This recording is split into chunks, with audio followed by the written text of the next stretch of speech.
இயேசுவை பற்றி எதுவும் பேசவோ கற்பிக்கவோ கூடாது என்று தலைமைச் சங்கத்தார் கண்டிப்பாக கட்டளையிட்டனர். நம் ஆண்டவராகிய இயேசு கிறிஸ்துவின் அன்பும் அருளும் அமைதியும் மகிழ்ச்சியும் உங்கள் அனைவரோடும் இருப்பதாக. உங்கள் ஒவ்வொருவருக்கும் உயிர்ப்பு பெருவிழா நல்வாழ்த்துக்கள். பிரியமுள்ள சகோதர சகோதரிகளே, பேதுருவும் யோவானும் கல்வி அறிவு அற்றவர்கள். இயேசு இறந்து விட்டார் என்று தெரிந்தவுடனே இவர்கள் எல்லோரும் பயத்திலும் கலக்கத்திலும் பதற்றத்திலும் இருந்தார்கள். வெளியே வருவதற்கு கூட அஞ்சினார்கள். அதனால் இயேசுவினுடைய கொட்டம் இதோடு ஒடுங்கி போனது, அவர்கள் ஒழிந்து விட்டார்கள் என்று தலைமைச் சங்கத்தார் நினைத்துக் கொண்டிருந்தார்கள். ஆனால் இவற்றிற்கு மத்தியில்தான் மிக துணிவோடு மிகுந்த வல்லமையோடு ஆற்றலோடு செயல்படத் தொடங்கினார்கள் திருத்தூதர்கள். அதற்கு யோவானும் பேதுருவும் ஒரு சாட்சி. அவர்களின் துணிவை கண்டு தலைமைச் சங்கத்தார் வியப்படைந்தார்கள். இவர்கள் இயேசுவோடு இருந்தவர்கள் தானே, இதோ இன்று இந்த மனிதர் நலம் பெற்று கிறிஸ்துவுக்கு சாட்சியாய் ஒருவர் நின்று கொண்டிருக்கிறாரே என்று சொல்லி அவர்களை குறித்து இந்த தலைமைச் சங்கத்தார் வியப்படைகிறார்கள். மீண்டுமாய் அவர்கள் சதி திட்டங்களை தீட்டுவதற்கு முயற்சி செய்கிறார்கள். நாம் இந்த மனிதர்களை என்ன செய்யலாம்? ஏனென்றால் இவர்கள் பயந்து ஓடிவிடுவார்கள் என்று நினைத்தோம். இப்பொழுது வெகுண்டு எழுந்திருக்கிறார்களே, துணிவு பெற்றிருக்கிறார்களே, ஆற்றலோடு வல்லமையோடு நிற்கிறார்களே, இவர்களை நாம் என்ன செய்யலாம் என்று மீண்டுமாய் அவர்கள் கலந்து ஆலோசித்து சதி திட்டங்களை தீட்டுவதை பார்க்கிறோம். உடனே அவர்களை அழைத்து மிரட்டுகிறார்கள்.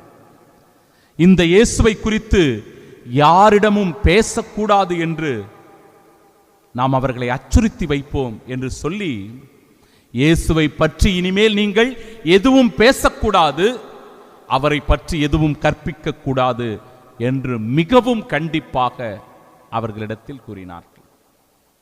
ஆனால் பேதுருவும் யோவானும் எப்படி நடந்து கொண்டார்கள், அவர்களுடைய மனநிலை என்னவாக இருந்தது என்பதை அழகாக சொல்லுகிறது இன்றைய நாளினுடைய இறைவார்த்தை. நாங்கள் கண்டதையும் கேட்டதையும் எடுத்துரைக்காமல் எங்களால் இருக்க முடியாது.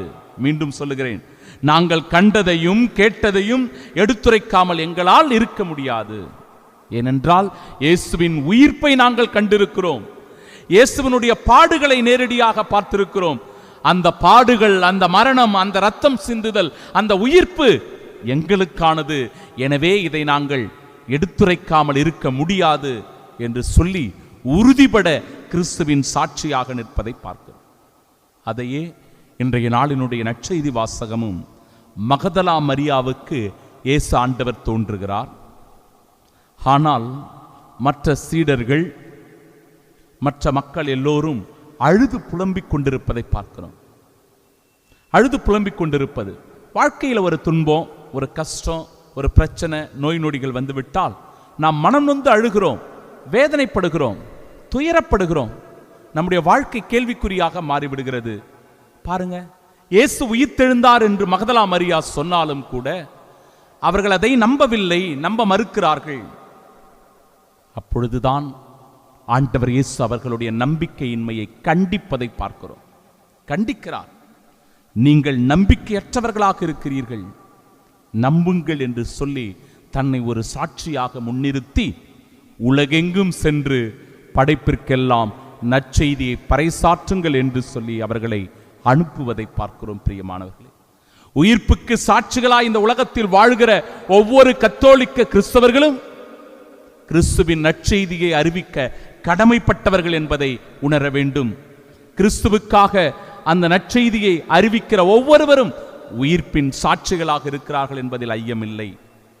வடநாட்டில் சமீபத்தில் நடந்த ஒரு சம்பவம். ஒரு ஜபக்கூட்டம் நடைபெற்று கொண்டிருக்கிறது.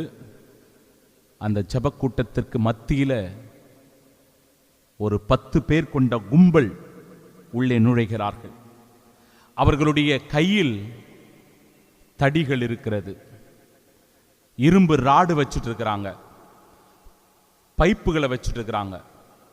ஜெபம் ஜெபித்துக் கொண்டு பாடல்களை பாடிக்கொண்டிருக்கிற அவர்களை பார்த்து மிரட்டுகிறார்கள், பயமுறுத்துகிறார்கள், அச்சுறுத்துகிறார்கள்.